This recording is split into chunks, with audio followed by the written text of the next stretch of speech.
तो हेलो साथियों, नमस्कार। मेरा नाम इश्तियाक। आज आपके सामने फिर एक नए टॉपिक के साथ आया हूँ। इस टॉपिक में हम लोग बात करेंगे Iran versus Israel plus America. तो साथियों, हम लोग समझेंगे इस वीडियो के माध्यम से कि आज ईरान और इजराइल के साथ जो युद्ध हो रहा है, ये युद्ध का आज 8वां दिन है। मतलब आज लगभग 8 दिन से युद्ध चलता हुआ आ रहा है। ईरान इजराइल के ऊपर तो इजराइल ईरान के ऊपर ताबड़तोड़ हमला होते जा रहा है। तो समझेंगे इस वीडियो के माध्यम से कि इस पर बहुत ज़्यादा क्या कहते हैं कि डोनाल्ड ट्रंप ने इस चीज़ को लेकर ट्वीट किया है कि हमें खामेनेई का क्या करना है, अनकंडीशनल सरेंडर, इससे क्या मायने हैं, है ना, और हम उसे कब मारेंगे, और क्या कहते हैं कि उन्हें एक टेबल पर क्यों लाना चाहता है, और इजराइल ने ईरान के ऊपर क्यों हमला किया। तो सारे टॉपिक को टॉपिक वाइज समझते हैं, तो बने रहे हमारे वीडियो के साथ। तो साथियों, समझते हैं आज युद्ध का 8वां दिन है ना। लगभग आज फ्राइडे है, तो फ्राइडे के दिन से ही, है ना, आज युद्ध का 8वां या 9वां दिन है जो कि युद्ध चलता हुआ आ रहा है ईरान से और किससे, इजराइल से, और जिसके साथ इजराइल प्लस अमेरिका, है ना, अगर जोड़ दें तो देखिए जैसे ईरान वर्सेस इजराइल, ठीक है, प्लस अमेरिका, इसके साथ तो अमेरिका ही खुल के खड़ा है। लेकिन इस चीज़ को समझेंगे, जब डोनाल्ड ट्रंप अपने राष्ट्रपति के चुनाव लड़ रहे थे कि यह सरकार जो बनेगी, डोनाल्ड ट्रंप की सरकार जो बनेगी, यह किसी से युद्ध को हमेशा दूर रखेगी, युद्ध किसी से नहीं करेगी। युद्ध में जाता है अमेरिका तो और क्या होता है, उसको लॉस होता है। ट्रिलियन और बिलियन का मतलब लगभग करोड़ों अरबों रुपये का, इन्हें मतलब करोड़ों अरबों डॉलर का मतलब इन्हें क्या होता है, घाटा होता है, नुकसान होता है। किसके साथ, अगर ये मतलब किसी के साथ युद्ध में अगर उतरती है तो, ठीक है, इस चीज़ को समझिए। इसीलिए इन्होंने कहा था कि हम अपने आप को युद्ध से दूर रखेंगे और हम शांति का दूत बनेंगे। अब इसका मायने समझिए, इन्होंने ये कहा कुछ दिन पहले, और इस चीज़ को समझिए। डोनाल्ड ट्रंप जब G7 की जो मीटिंग हो रही थी, G7 की मीटिंग को ही आधे से मतलब बीच में छोड़कर वह मतलब अमेरिका चले गए थे, और उन्होंने कहा कि शायद ये सीज़ फायर कराने के लिए गए थे। जैसे ही अमेरिका पहुंचते हैं, उन्होंने कहा कि हमें खामेनेई का क्या करना है, वह कहाँ छुपा है और हमें उसका क्या करना है, हम उसे अभी नहीं मारेंगे। तो अभी क्यों नहीं मारेंगे, बहुत सारी ऐसी बातें हैं जो ट्रूथ में उन्होंने लिखा है, ठीक है। उन्हें मतलब जिंदा रहने का कोई हक नहीं है, उसका हश्र क्या करेंगे वह हम जानते हैं। अनकंडीशनल सरेंडर, तो समझते हैं अनकंडीशनल सरेंडर का मतलब क्या होता है। देखिए, अनकंडीशनल सरेंडर, है ना, इसके मायने क्या हो। देखिए, जब वर्ल्ड वार 1 हुआ था, उसके बाद वर्ल्ड वार 2 हुआ था, तो जब वर्ल्ड वार 2 में जब जापान को अपने आप में सरेंडर करने के लिए कहा गया था, इससे पहले मतलब ये जो वर्ड है, इस चीज़ का इस्तेमाल किया गया था। तो इससे यह आशंका लगाया जा सकता है, क्या डोनाल्ड ट्रंप ईरान के ऊपर परमाणु हमला करेंगे। अगर परमाणु हमला करेंगे, जब वह अमेरिका में राष्ट्रपति के चुनाव लड़ रहे थे, उस टाइम इन्होंने ये कहा था कि हम किसी भी प्रकार से युद्ध नहीं चाहते किसी से।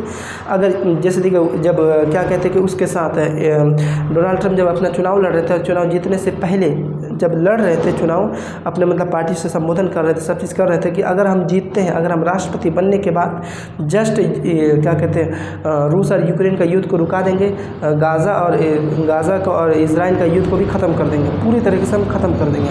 इन्होंने मतलब कुछ बातें को मतलब ऐसा सीरियसली लिया भी और हुआ भी है, ठीक है। लेकिन इस चीज़ को समझिए, अब कैसा है, अगर ये मतलब अनकंडीशनल सरेंडर लिखते हैं तो इसका माने कि बहुत बड़ा तबाही होने वाला है। किसके अंदर, ईरान के अंदर। लेकिन ईरान भी कम नहीं है, इस चीज़ को समझिएगा। ईरान भी अकेला नहीं है, इस चीज़ को समझिएगा। इन्होंने क्या कहा था, पुतिन और शी जिनपिंग, यानी कि चाइना के राष्ट्रपति शी जिनपिंग ने क्या कहा था कि जिस साइड में अमेरिका रहेगा, हम उसके प्रतिपक्ष में, उसके उल्टे साइड में हम उसके साइड में जाएंगे। अब ये समझिए कि इजराइल प्लस अमेरिका, इजराइल तो इतना हिम्मत नहीं है कि ईरान के साथ ये युद्ध लड़ सके, ठीक है। ये ईरान के साथ इजराइल ईरान के साथ अकेले खुद के दम पे युद्ध लड़ सके, इसके पास इतना वेपन हथियार नहीं है। ऐसे आशंका और ऐसे न्यूज़ बताती है कि ईरान को मालूम था कि इजराइल आज हो, कल हो, 1 साल बाद हो, 10 साल बाद हो, हमारे ऊपर हमला करेगा ही करेगा। लेकिन इसलिए इन्होंने 40 साल से, कितने साल से, 40 साल से अपने युद्ध को लेकर बहुत ही ज़्यादा मेहनत की है, और बहुत ज़्यादा वेपन, बहुत ज़्यादा मिसाइल, बहुत ज़्यादा ऐसे जो ड्रोन मतलब मिसाइल है, जो मतलब बहुत ही ज़्यादा ये अपने आप पे मतलब क्या कहते हैं कि लेके रखे हैं, और अपने आप में बहुत ज़्यादा स्ट्रांग बना के रखे हैं। इस चीज़ को समझिए। इजराइल के पास जितने भी वेपन है, जितने भी मतलब क्या कहते हैं कि अपने आप में जितने भी बहुत ज़्यादा मिसाइल है, यह सब किसका दिया हुआ है? अमेरिका का दिया हुआ है, ठीक है। लेकिन ईरान के पास खुद का बना हुआ है, खुद के दम पर बना हुआ है। किसके पास? ईरान के पास। लेकिन इस चीज़ को समझेंगे, अगर अमेरिका आता है ईरान के साथ, ईरान को मतलब क्या कहते हैं कि युद्ध में ललकारने के लिए, युद्ध में मारने के लिए, तो इसके क्या मायने होंगे? तो इस चीज़ को समझिए, अगर ईरान आ गया साथ में, ईरान के साथ में अगर ईरान के मतलब ईरान से लड़ने के लिए अगर ये अमेरिका आ जाता है, तो इस चीज़ को समझेंगे। तो इसके साथ में आप बहुत ज़्यादा ऐसे ट्वीट देखते होंगे, तो चाइना, तो आप देखते होंगे चाइना का कुछ ऐसा जो मतलब कुछ ऐसा क्या कहते हैं कि कुछ ऐसे गाड़ी है या फिर कुछ ऐसा मतलब जो उसके अंदर ये हेल्प करने वाला सामान चाइना ईरान को दिया है, कुछ ऐसे वेपन दिए हैं। कौन दिया है? चाइना। अब अगर बगैर बोले बगैर बात किए अगर ये दे सकते हैं, कौन? चाइना ईरान को। अगर अमेरिका चला जाता है इजराइल के साथ, तो इस चीज़ को ध्यान रखेंगे, कंफर्टेबल है, कन्फर्म है कि ईरान चाइना के साथ आएगा ही।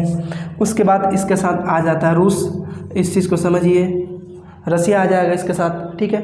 और अगर रसिया आ गया, इस चीज़ को समझिएगा, रसिया जैसे आ जाता है इनके साथ, तो बहुत बड़ी तबाही होने वाली है। और बहुत बड़ी तबाही होने का मतलब ये होता है कि इसका असर पूरे दुनिया पे पड़ेगा, इसका असर पूरे देश में पड़ेगा, है ना। जिसको तेल को लेकर बहुत ज़्यादा ऐसा कुछ बातों को लेकर जो कि महंगाई बढ़ेगी, है ना। अगर रूस और चाइना और ईरान के साथ आता है, तो इस चीज़ को समझिए, ईरान के साथ अफ़गानिस्तान क्लियर मतलब बोला है कि हम ईरान के साथ हैं, ठीक है। और नॉर्थ कोरिया के जो तानाशाह जो राष्ट्रपति है ना, तानाशाह जो राष्ट्रपति जो बताए जाते हैं नॉर्थ कोरिया के, उन्होंने खुलकर ये कहा कि इजराइल का सफाई करना ज़रूरी है।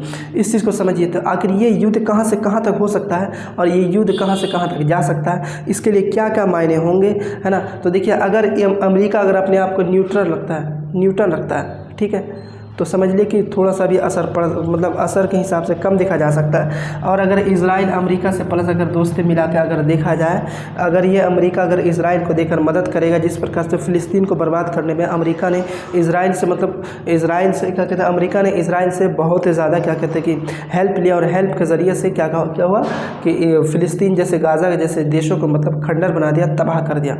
उसी प्रकार से अगर अमेरिका इजराइल को देता है, तो फिर रूस और चाइना तो मतलब साथ में खुलेआम खड़े हैं उनके साथ। उसके बाद अफ़गानिस्तान तो मतलब क्या कहते हैं ईरान के साथ में है ही, जिसमें से नॉर्थ कोरिया के तानाशाह ने कहा है क्या कि मतलब इजराइल का सफाई करना बहुत ज़रूरी है। इस चीज़ को समझिए, इजराइल का सफाई करना बहुत ज़रूरी है। अब आप ये समझिए, खुलकर उनके साथ आ रहे हैं, कोई चोरी छिपे वाली बात नहीं है ना। अब अगर सब एक साथ में अगर ईरान रूस के साथ आ जाएगा, ईरान क्या कहते हैं चाइना के साथ आ जाएगा, चाइना ईरान के साथ आ जाएगा, अफ़गानिस्तान आ जाएगा, नॉर्थ कोरिया आ जाएगा, तो फिर समझिए वर्ल्ड वार 2 नहीं देखे हैं, लेकिन वर्ल्ड वार 3 मतलब देखने वाले हैं। इस चीज़ को समझिए। अगर ऐसे सब देश एक दूसरे के देश अगर विरुद्ध में आते रहें, एक दूसरे के विरुद्ध में अगर आते रहें, तो क्या होगा, वर्ल्ड वार 3 होने की ज़्यादा से ज़्यादा संभावना है। इस चीज़ को समझिए। ऐसे बताया जाता है कि अगर मतलब हमने कल ही न्यूज़ में बता रहा था कि अगर खामेनी अगर डेली अगर मतलब क्या कहते हैं कि डेली अगर अपना मिसाइल छोड़ते लगभग 6 साल तक उसके पास मिसाइल ख़त्म होगा ही नहीं। और इजराइल कमज़ोर कहाँ पड़ रहा है? इजराइल ने इस चीज़ को ध्यान, इजराइल ने पहले हमला किया था, किस बात से हमला किया था कि ईरान न्यूक्लियर पावर प्लांट लगा रहा है और ईरान मतलब परमाणु बम बना रहा है। परमाणु बम अगर वो बना लेता है तो यह किसके लिए खतरा होगा? इजराइल का खतरा होगा। इजराइल ने खुद ये बोला, रूस ने ये कहा था कि देखिए कोई किसी के लिए खतरा नहीं बनेगा, इसकी जिम्मेवारी ईरान की जिम्मेवारी हम लेते हैं।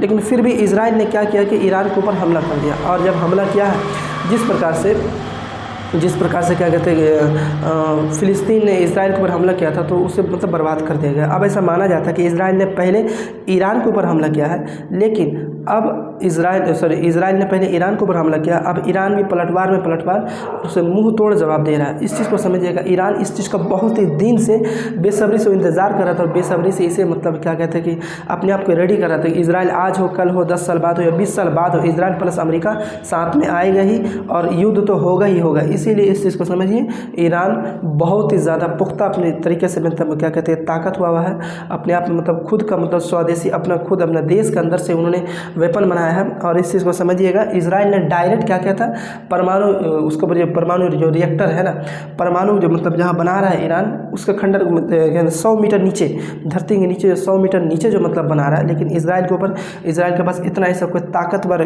बगैर अमेरिका के इजराइल के पास एक ऐसा कोई मतलब वेपन नहीं है, एक ऐसा मिसाइल नहीं है जो 100 मीटर अंदर तक अर्थ के मतलब धरती के अंदर तक 100 मीटर दूर तक हमला कर सके। तो इस चीज़ को समझिए, अमेरिका इसे दे सकता है। लेकिन इस चीज़ को समझिए, G7 में अमेरिका ने कहा था कि इजराइल जो अपने आत्मरक्षा के लिए कर रहा है ईरान के ऊपर, ये सही कर रहा है। तो लेकिन ऐसा तो मुझे लगता है कि ईरान तो इजराइल के साथ आकर ही रहेगा, और अगर आकर रहता है तो इस चीज़ को समझिए, जहाँ जहाँ उन्होंने बेस बनाए हैं, सऊदीया में बनाए हों, कतर में बनाए हों, दुबई में बनाए हों, है ना, ऐसे जहाँ भी उनके जो मतलब कहते बेस है, जहाँ भी उनके सैनिक हैं, तो इस चीज़ को समझिए कि यह युद्ध बहुत ज़्यादा लंबा खींचने वाला है। और अगर अमेरिका अगर खुलकर समर्थन करते हैं इजराइल का, तो उसके बाद समझिए चाइना, रूस, अफगानिस्तान, है ना, नॉर्थ कोरिया, ये सब देश और सब जो देश आएंगे, तो बहुत ही मतलब युद्ध लंबा चलने वाला है। और युद्ध लंबा चलेगा तो इस चीज़ को समझिए वर्ल्ड वार 3 में दुनिया बदल सकता है। तो साथियों, ये युद्ध बहुत ही लंबा जाने वाला है। और अगर अमेरिका अगर साथ में आ गया तो, नहीं तो फिर मतलब एक टेबल में अगर बात हो सकती है तो हो सकती है ना, सीज़ फायर हो सकती है। तो बस ऐसे मतलब आज के लिए हमारे लिए इतना ही था। फिर हम लोग एक नए टॉपिक के साथ आएंगे, फिर एक नई वीडियो को बनाने के साथ आएंगे। तो बने रहे हमारे वीडियो के साथ। अच्छे लगने पर लाइक एंड सब्सक्राइब जरूर करें। जय हिंद, जय भारत।